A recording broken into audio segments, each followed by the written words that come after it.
Welcome to Children's Health Checkup, where we answer parents' most common questions about raising healthy and happy kids. I'm Caitlin White, and with me today is Dr. Michelle Caraballo, a pediatric pulmonologist and sleep medicine specialist at Children's Health.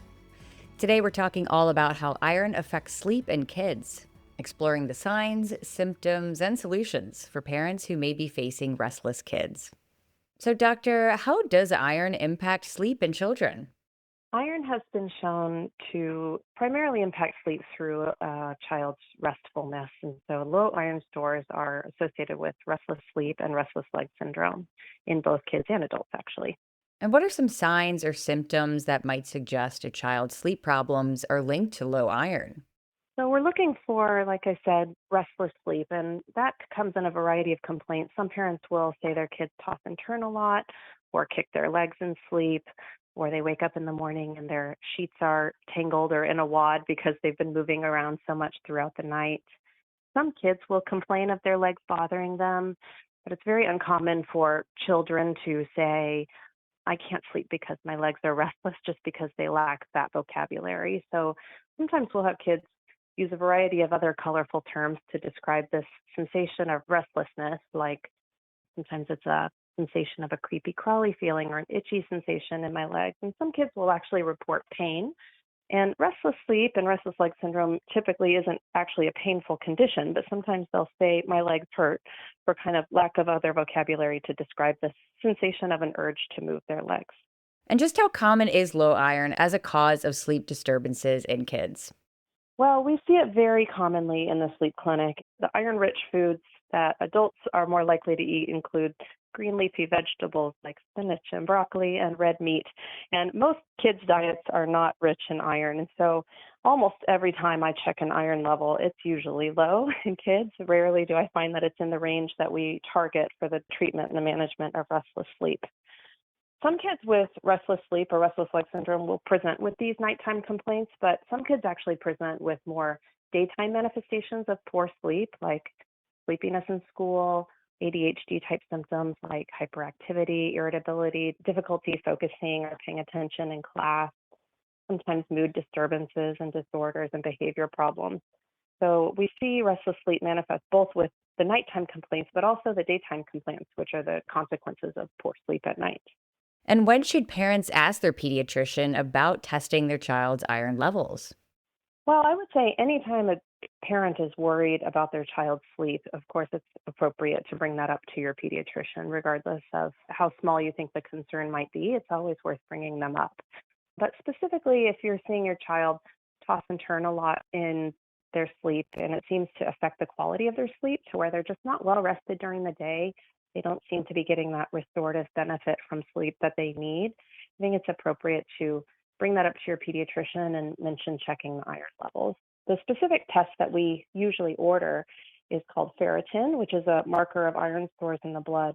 And it's worth pointing out that the levels that we target for the treatment of restless sleep in kids is much higher than what's considered normal according to laboratory standards. So sometimes we will have kids or have parents that say, my pediatrician checked his iron level and it was fine, but it's still, even though it's normal according to the laboratory standard, it's still lower than what we would target for the treatment of restless sleep. So ferritin is the test that we check, and usually levels below 50, we would put a child on an iron supplement if they have restless sleep that's impacting the quality of their sleep. So we go through the testing, our child does have low iron. What are the safe and effective treatment options? You mentioned supplements. Let's get more into that and anything else that could help. Ferrous sulfate is the most common iron supplement, and it's at a much higher dose of iron than what a child would get, for example, in a multivitamin with iron. So some families who are reluctant to put kids on iron will instead try to use a multivitamin with iron or maybe introduce more iron-rich foods into their child's diet. And that's all perfectly fine to try, but honestly, we need higher doses typically if we're trying to get that iron level up into a higher range for the treatment of restless sleep. There are other treatments available for restless sleep, but in kids whose iron levels are low, first-line therapy is considered iron supplementation. So we generally would try that first before we would consider other prescription medications for restless sleep. Are there any other conditions that mimic the issues caused by low iron? And how do doctors tell the difference?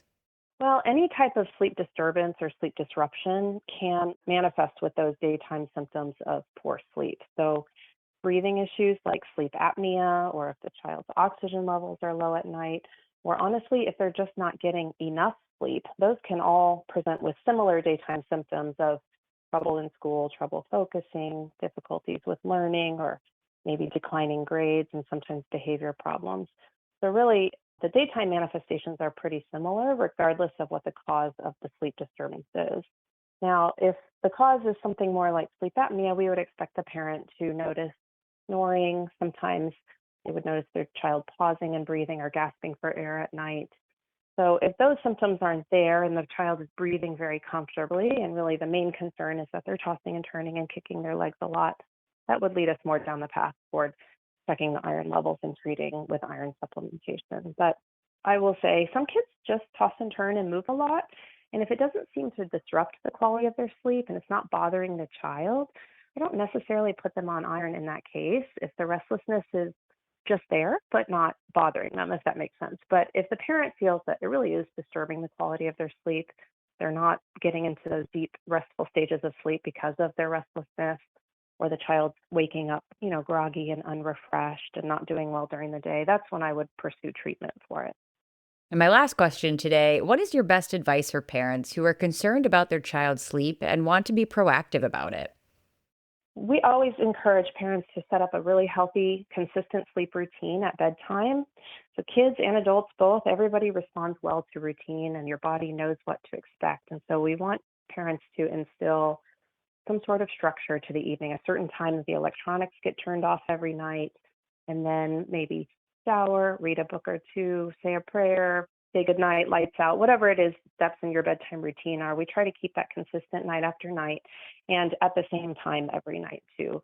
And that includes weekends and holidays from school. We want the kids to be going to bed at roughly the same time every night and waking up at roughly the same time every day.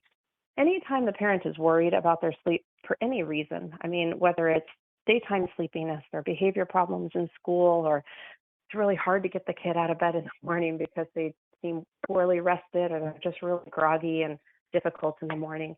Any concerns that parents have is a totally appropriate reason to bring it up to the pediatrician, and certainly the pediatrician can refer that child on to a sleep specialist if they need further assistance. Well, doctor, just a joy to have you on the show today. Thank you so much for being with us. For more information, you can visit us online at childrens.com/sleep. And thank you for listening to Children's Health Checkup. If you found this podcast helpful, please rate and review or share the episode. And please follow Children's Health on your social channels.